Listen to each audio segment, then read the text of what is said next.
Nakawala sa pagkakatali si lola mo. Baka naman kasi masama lang talaga ang pakiramdam nun. Tumigil ka! Tumigil ka! Demonyong pare.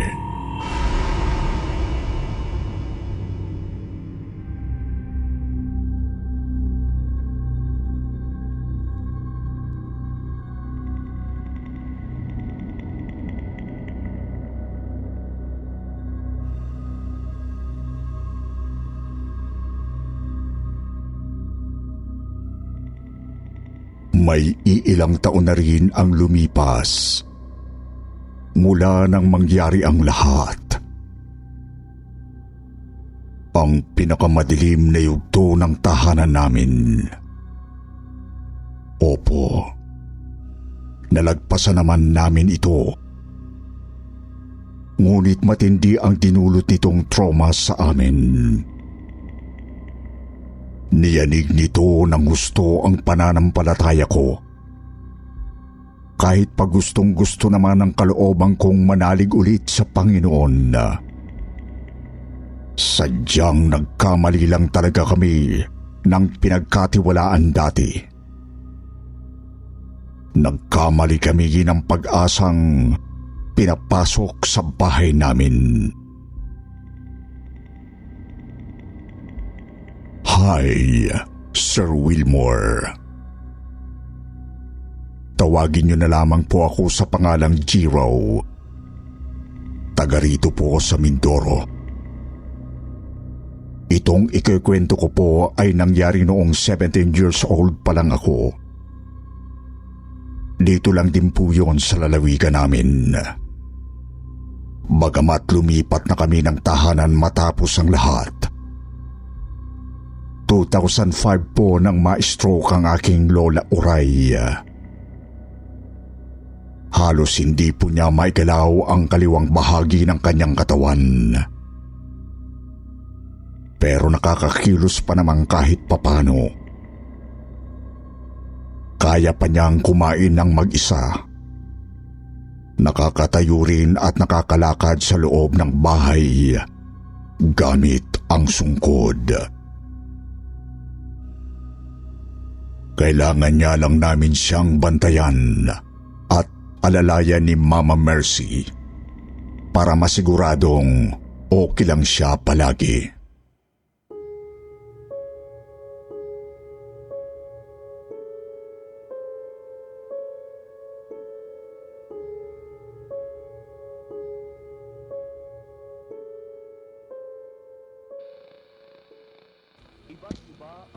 Lola, ingat po ah. Oops. Ayan. Dahan-dahan. Po kayo. Ayan. Sandal po kayo la, para hindi po kayo mangawit. Salamat, Apo. Si Lola talaga oh. Wala po yun. Eto po, kamaypay para may mahawak-hawakan kayo dyan. Nay, suklayan ko lang po muna kayo habang naghihintay ha. Para naman presentable kayo mamaya pagdating ni Father. Teka, alas 3 na. Wala pa ba? Hintay lang po tayo saglit, Nay. Kaka-alas 3 pa lang naman po eh. Baka na traffic lang siguro. Excited na excited talaga si Lola ko oh. Konting hintay lang po la. Maya-maya darating na rin po yung magpapakomunyon sa inyo. Oh, yun na yata yun eh. Pagbuksan mo anak, patayin mo rin muna yung TV. Sure ma? Teka po, nandyan na. Mapagpalang araw po. Ako po si Harold. Dito ba nakatira si Gloria Delgado? Dito nga ho. Apo niya ako. Ikaw ba yung paring magpapakomunyon sa kanya? Opo, ako nga. Ay naku, pasensya na ho Father Harold. Hindi ko kayo nakilala agad. Parang ang bata niyo pa po kasi. Tara po sa loob.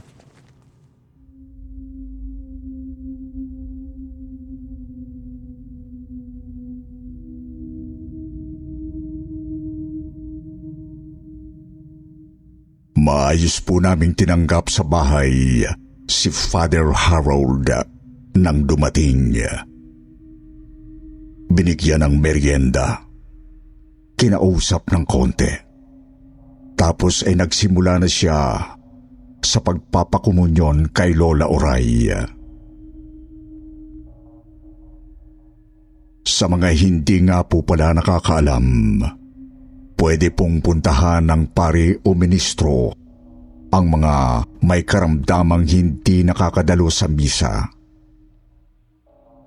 Ito ay para dasalan at bigyan ng komunyon ang pasyente sa kanilang kinaroroonan. Sa bahay man o sa ospital.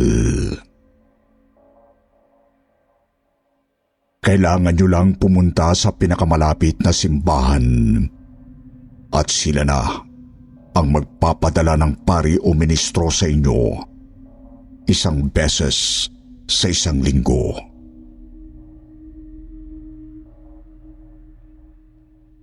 Iyan nga po mismo ang pakay ni Father Harold sa bahay. Dinasalan niya si Lola Oray para bigyan ng komunyon.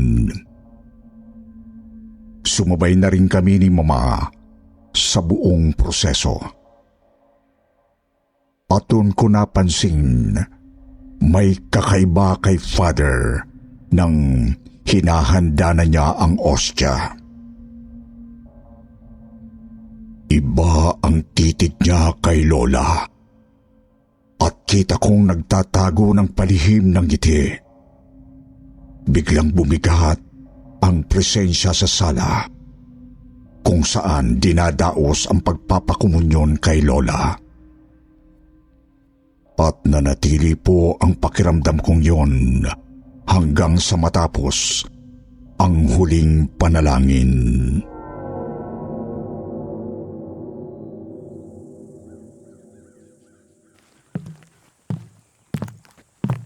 Paano po, Lola Oray? Ma'am Mercy, tsaka Jiro. Mauna na ho ako. Babalik na lang ako sa susunod na Biyernes para magbigay ulit ng komunyon kay Lola. Mag-iingat po kayo, Padre. Sa uulitin po. Sige po. Pahinga po kayo na maayos, Lola, ha? Lola, ayos lang po kayo? Kanina pa po kayo tahimik eh. Oo nga, Nay. Bakit parang bigla kayong tumamlay?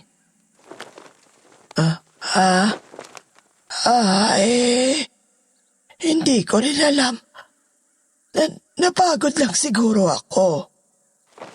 Ma, Oh, may napansin ba kayong kakaiba kay Father kanina? Simula nung nilabas niya ang ostya, tapos doon sa bandang huling panalangin. Parang kakaiba kasi yung titig niya kay Lola nun eh. Tapos hindi ko marinig yung binubulong niyang dasal. baka nagfo-focus lang kaya ganun ang titig niya. Tapos, ganun naman talaga kapag nag-uusal ng dasal yung mga ibang tao o kahit mga pare.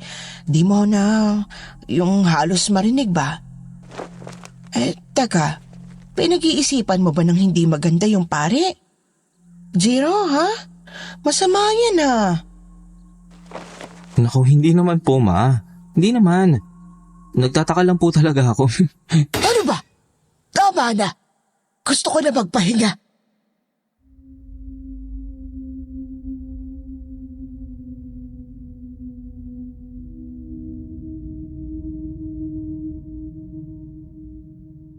Bagamat tampuhin, pero napaka soft-spoken na tao ni Lola Oray, Sir Wilmore.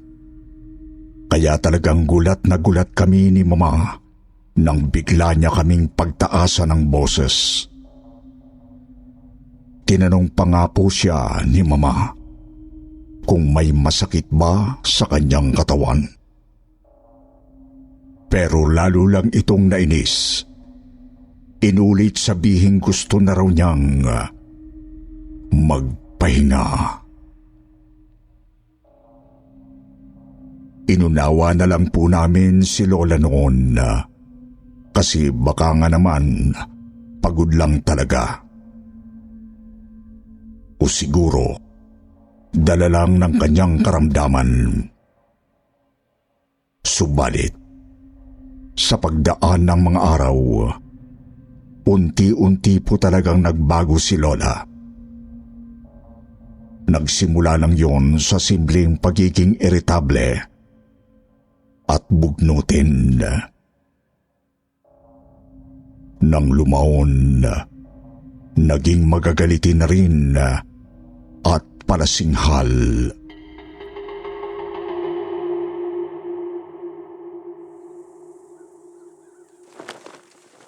Nay, huwag niyo na po piliting bumangon. Baka pumapa. Di ba sinabi ko naman sa inyo?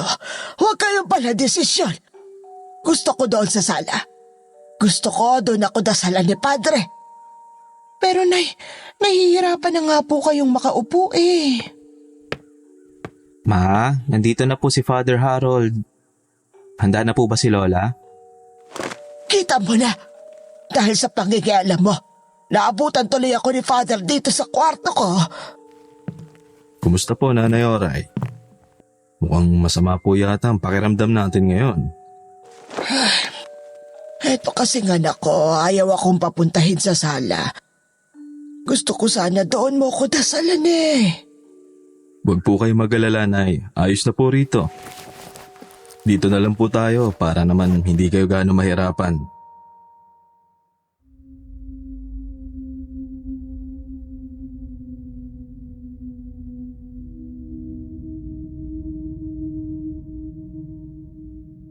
Sir Wilmore, isa pa po sa palagi kong ipinagtataka ay ang automatikong paghinahon ni Lola kapag naririyan si Father Harold. Sa mahigit 1 buwang pagbisita ni Father kada linggo, palala ng palala ang kalusugan at ang pagiging magagalitin ni Lola. Subalit, palagi siyang kumakalma kapag nariyan ang pari. Tapos parang nabablangko. Ibig ko pong sabihin, tulala lang. Hindi ka anong kumikibo. At tango lang ng tango sa mga sinasabi ni Father.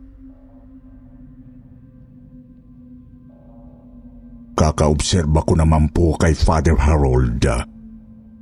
Nararamdaman ko nang may kakaiba talaga sa kanya. Oo, masayahin at banayad ang itsura. Ngunit ramdam kong napakabigat ng kanyang presensya. Ramdam ko pa ngang bumibigat talaga ang hangin sa kwarto ni Lola kapag binubulungan siya ni Father ng huling panalangin. At may minsan pang namatay lahat ang mga kandilang nakasindi kahit wala namang umihip na hangin. Kaya naman po, hindi na ako nakapagpigil at kinausap ko mismo si Father Harold pagkalabas niya ng bahay.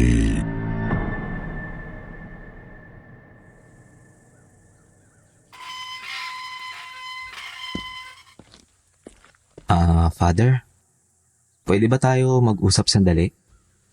Oh, may problema ba, Jiro? Parang seryoso talaga yan, ah. Father, bakit parang may kakaibang nangyayari? Kakaiba? Anong ibig mo sabihin? Parang may kakaiba kay Lola. Simula po kasi nang bigyan niyo siya ng komunyon dito sa bahay, naging magagalitin na. Hindi naman siya dating ganyan. Pero kalmadong-kalmado naman pag nandyan kayo. Yun ba? Oo, may kakaiba nga kay Lola mo. Pero huwag kang mag-alala, Jiro. Magiging maayos lang ang lahat. Sinisiguro ko yan sa'yo. O siya, aalis na ako. Panatilihin yung malusog si Lola Oray mo, ha? Baka naman kasi masama lang talaga ang pakiramdam nun. Father!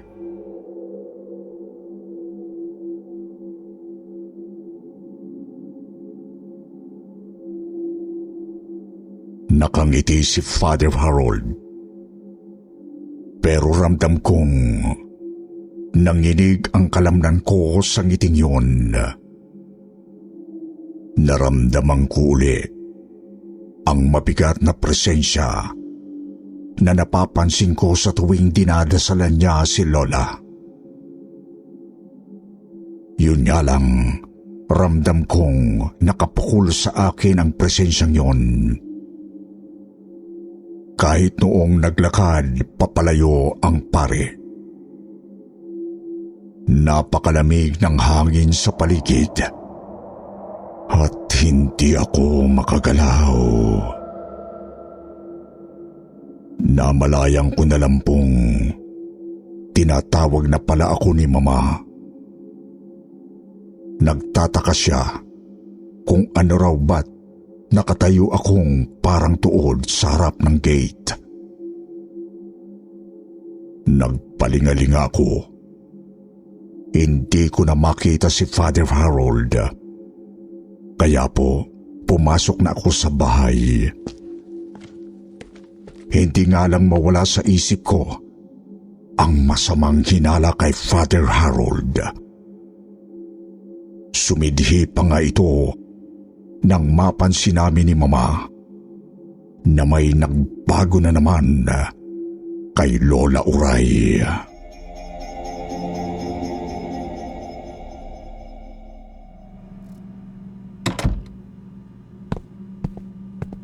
Ma? Hindi pa po tapos kumain si Lola? Hindi pa. Wala yatang gana eh. Hindi naman nagsasabi kung anong problema. Hindi pa rin ba halos nagsasalita? Kanina pa siya tulala pagkaalis ni Father Harold Lola, may problema po ba? Lola Oray? Purihin! Purihin ang Panginoon! Purihin ang Panginoon ng dilim!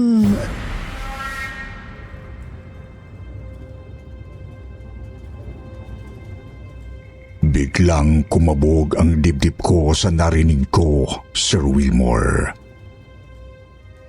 Mga salitang ni minsan ay hindi ko inakalang mabibigkas ni Lola Uray.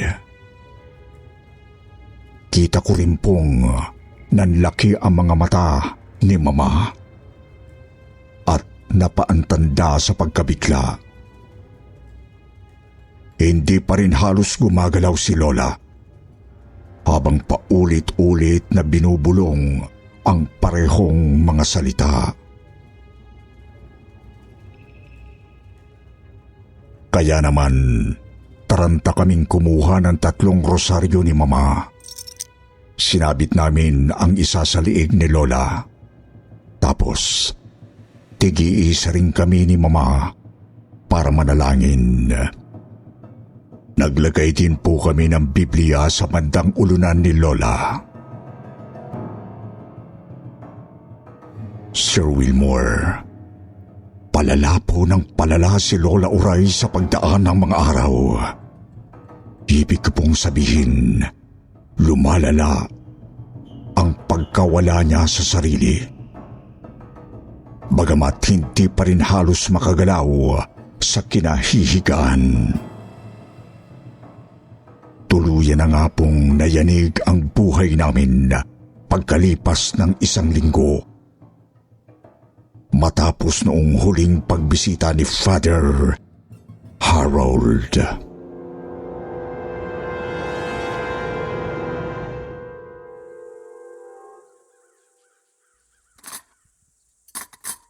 Ma? Oh, Ano na po kayang gagawin natin para kay Lola? Pati mga doktor, hindi na rin sigurado kung anong nangyayari sa kanya eh. Bukas, pababalikin tayo ng ospital. Pero duda ko kung may magagawa sila. sa totoo lang, Jiro anak. Di ko na rin talaga alam Siguro, tanungin na lang natin si Father Harold. Pagdating niya mamaya, kinikilabutan na kasi talaga ako sa mga pinagsasasabi ni nanay eh. Ma, bakit ayaw niyo maniwala sa akin? May kakaiba talaga kay Father Harold. Malakas ang hinala kung hindi siya mapagkakatiwalaan. Mas mabuti pa siguro, kumuha na lang tayo ng ibang pare sa... Teka anak, naaamoy mo ba yon? Po? Anong amoy? Amoy sunog. Parang galing sa kwarto ni Lola.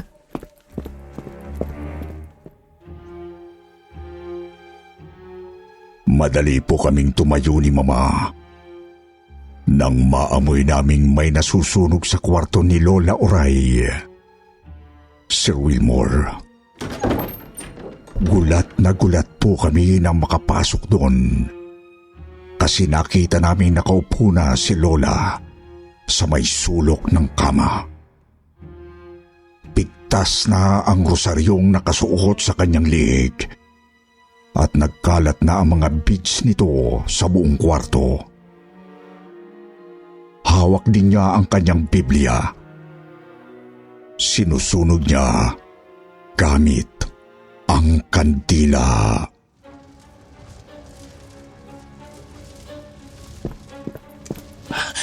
Nay!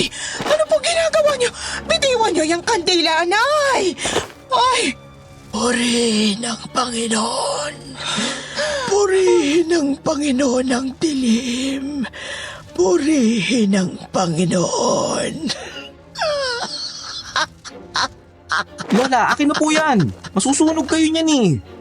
Huwag niyo akong pakialaman! Huwag mong kukunin yan! Akin na po, Lola. Huwag mo sabing kukunin yan, punta!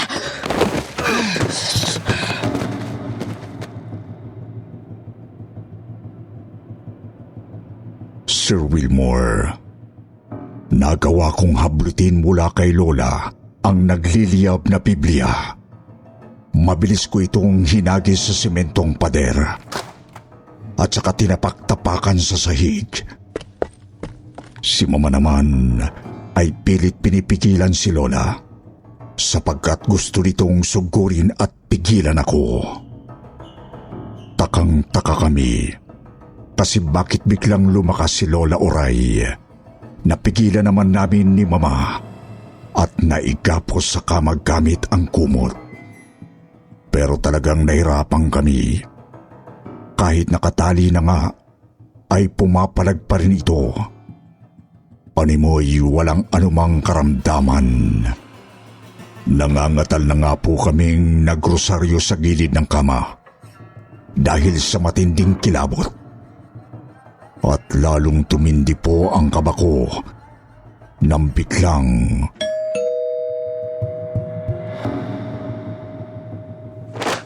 Nay, tama na! Ano ba? Tama na po! Pakawalan niyo ako! Pakawalan niyo ako, mga tampalasan!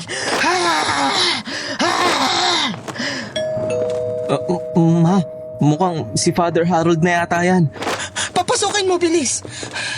Pero ma, Wala na tayong ibang mapagpipilian. Matatagalan tayo kung tatawag pa ng ibang pare. Sige na! Opo.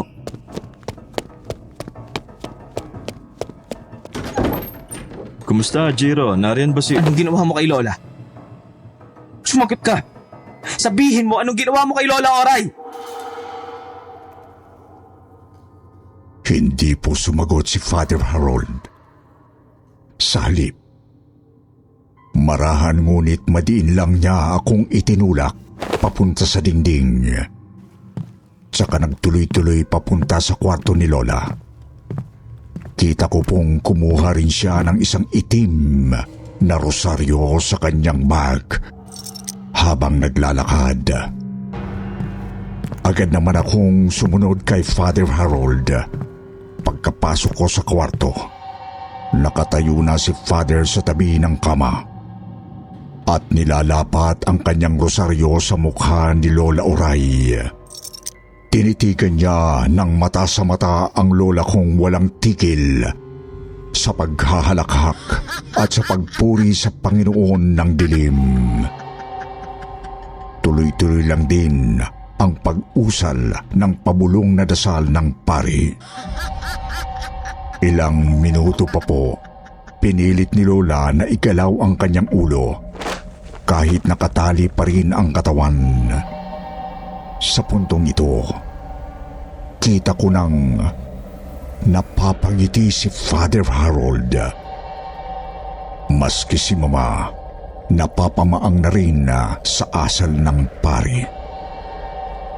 Hanggang sa nagulat kami ni Mama nang biglang kagatin ni Lola ang krus na rosaryo. Naputol ang tali at tuluyang nilunok ang kinagahat.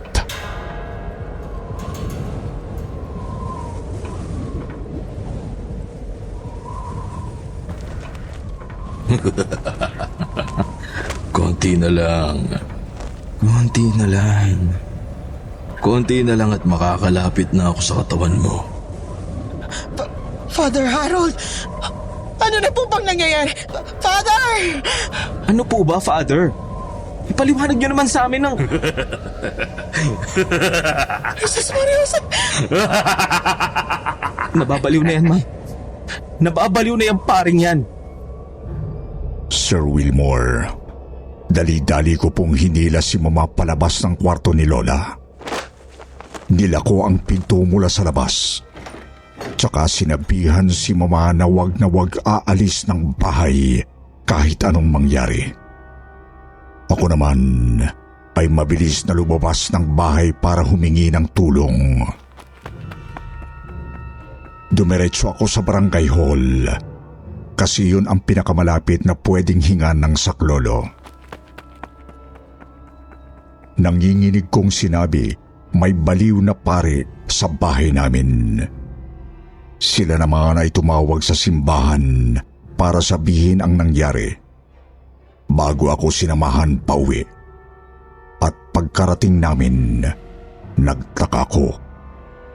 Kasi nasa labas na ng main door si Mama.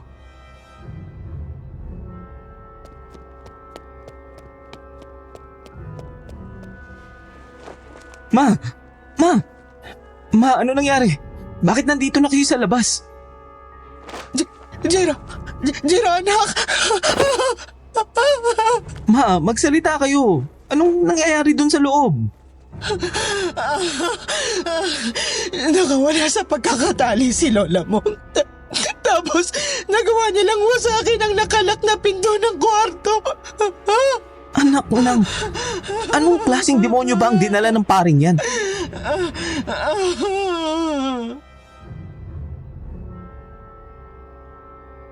Sir Wilmore, tuloy-tuloy ang pangangalampag ni na Lola at Father Harold sa loob ng pinto.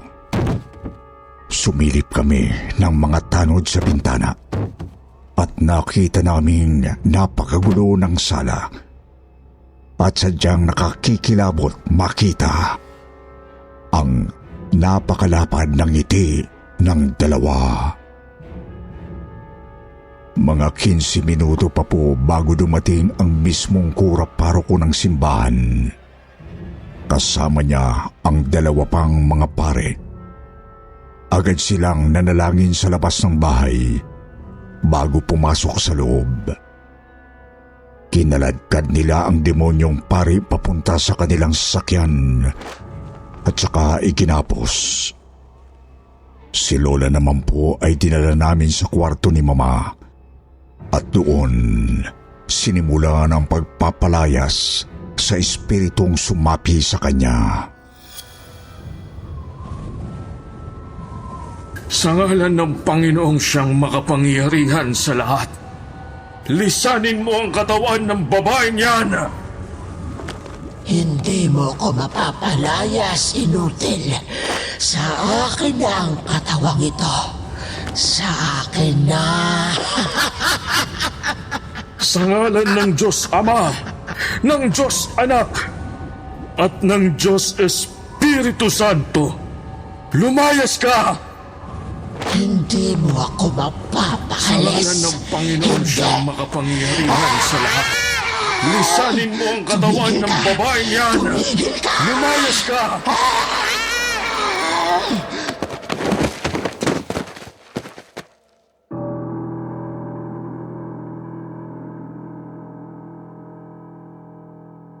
Sir Wilmore, tumagal po ng ilang oras ang pagpapalayas ng masamang espiritu sa katawan ni Lola. Maghahating gabi na nga po nang tuluyan ng makatulog ang Lola Oray ko. Pagkatapos, inabot pa po ng 3 araw bago siya nagising.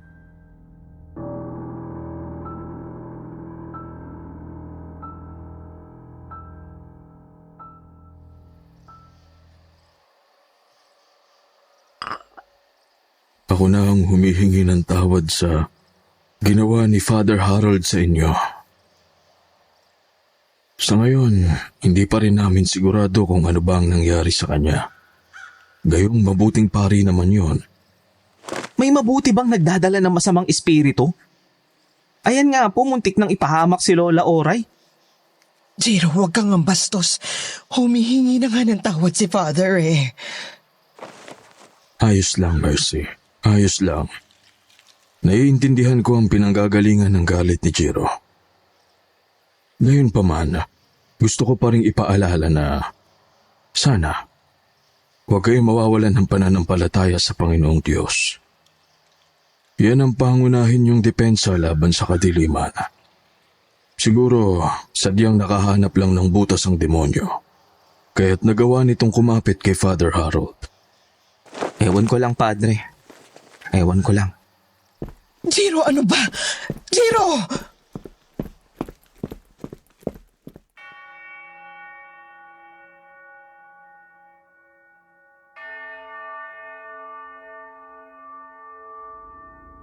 Sir Wilmore, naging maayos naman po ang kalagayan ni Lola pagkatapos dasalan ng kura paruko. Opo, hirap pa rin gumalaw dahil sa kanyang karamdaman. Pero wala na ang kakaibang kilos niya na gawa ng masamang espiritu. Sa katunayan, ay bumuti pa ngang bahagya ang kanyang katawan makalipas ang ilang buwan. Sa ngayon, naririto pa rin kami sa Mindoro, pero lumipat na kami ng lungsod pagkatapos ng lahat. Pumanaw na rin si Lola Oray noong pang 2009. Bagamat naging masaya naman ang pamilya namin bago siya mamaalam.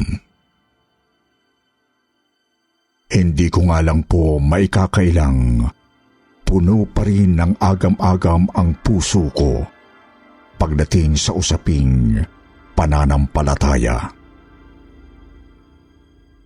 Ang hirap po kasing magtiwala sa kahit kaninong pari o pastor pagkatapos noon.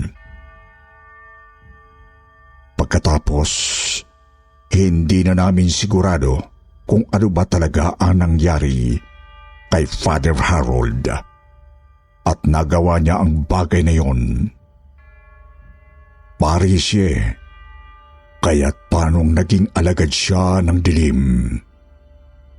Hindi ba? Kung kayo po kaya ang tatanungin, paano kaya nangyari yun? Paano nangyaring ang isang alagad ng simbahan ay naggamit ng demonyo? Isa pa po, ano kaya ang gagawin ko para mawala ang mga pagdududa ko sa may kapal? Aabangan ko po ang inyong mga kasagutan sa comment section. Sana po matulungan ninyo akong maliwanagan. Maraming salamat. Kwentong Takip.